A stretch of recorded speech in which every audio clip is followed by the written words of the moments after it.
ఏదైతే ఉందో దివంగత సీఎం రాజశేఖర రెడ్డి గారు ముస్లిం మైనార్టీల కోసం పెద్దపేట వేశాడు 4% రిజర్వేషన్ ఇచ్చారు.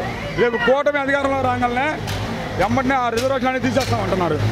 నా ముస్లిమ్స్కి ఏమాత్రం విఘ్నత వినేత ఉంటే టీడీపీకి కానీ జనసేనకు కానీ తెలుగుదేశానికి కానీ ముస్లింస్లు మైనార్టీ అనే వ్యక్తులు ఖచ్చితంగా ఏమాత్రం వినయ విఘ్నత ఉంటే రాజశేఖర రెడ్డి గారి ప్రభుత్వంలో 4% రిజర్వేషన్ ఇచ్చారు. అదే మనసులో పెట్టుకుని అదే కంటిన్యూగా జగన్మోహన్ రెడ్డి చేస్తున్నారు. ఇదే కూటమి ఇప్పుడు అదే రిజర్వేషన్ 4% రిజర్వేషన్ తెస్తానని అన్నది. వీళ్ళకి ఏమాత్రం ఉన్నా కానీ కొంచెం వాళ్ళ మీద అభిమానం ఉన్నా కానీ వీళ్ళు ఇన్ని పథకాలు తీసుకుంటున్నా కానీ వాళ్ళకి ఏమాత్రం ఓటు కూడా వేయకూడదు. ఎందుకంటే వాళ్ళు రిజర్వేషన్ తీసేస్తామంటున్నారు. రిజర్వేషన్తో పాటు వాళ్ళ మసీదులు కూడా కూల్చేస్తామంటున్నారు. నిన్న పురంధేశ్వరి అంటుంది, మా పార్టీ వస్తే మేము ఖచ్చితంగా మేము 4% రిజర్వేషన్ ఇస్తాం, మీ మసీదులు పడేస్తాం అంటున్నారు.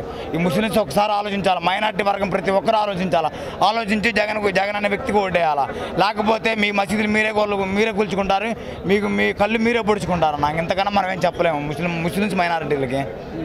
కానీ ఇప్పుడు మాట చెప్పండి, మరి ఇప్పుడు జగన్మోహన్ రెడ్డి గారు ఎలా చేశాడు? ఇప్పుడు టోటల్గా ఓవరాల్గా చూస్తే 30 ఎలక్షన్స్ వస్తున్నాయి, అన్ని పార్టీలు కలిసి వస్తున్నాయి, గెలుస్తాడా లేదా?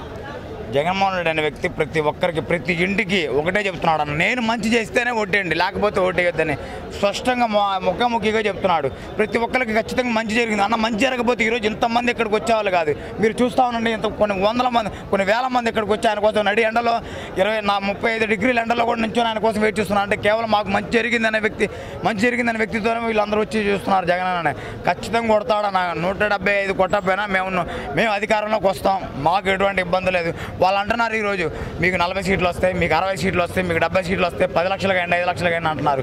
బరాబర్ నేను కాస్తాను, అది రొంపించారులా. నాకు 3 ఎకరాల పొలం ఉంది, ఎవడైనా వచ్చే మగోడు ఉంటే రమ్మని అది రొంపించారులా.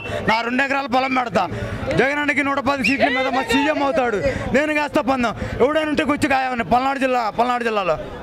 మరి మీ పల్నాడు జిల్లాలో ఏదైతే ఉందో 7 సెగ్మెంట్లో అసలు ఏమీ రావు, మొత్తం టీడీపీ క్లీన్ స్వీప్ చేస్తున్నారు కదా.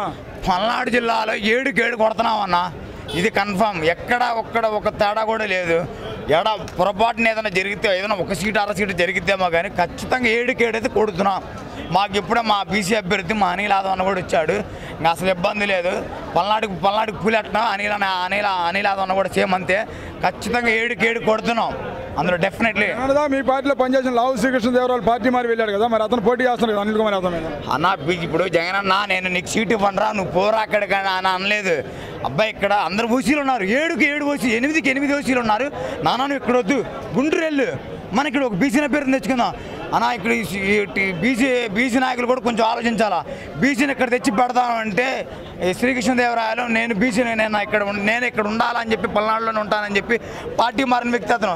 బీసీలు కొంచెం ఆలోచించాలా. బీసీలకి విలువ ఇవ్వలేదు కృష్ణదేవరాయలు. ఈ బీసీలు కొంచెం ఆలోచించుకొని టీడీపీకి ఓటేయకుండా పక్కా జగన్మోహన్ రెడ్డికి ఓటేయాలని కోరుకుంటున్నాం.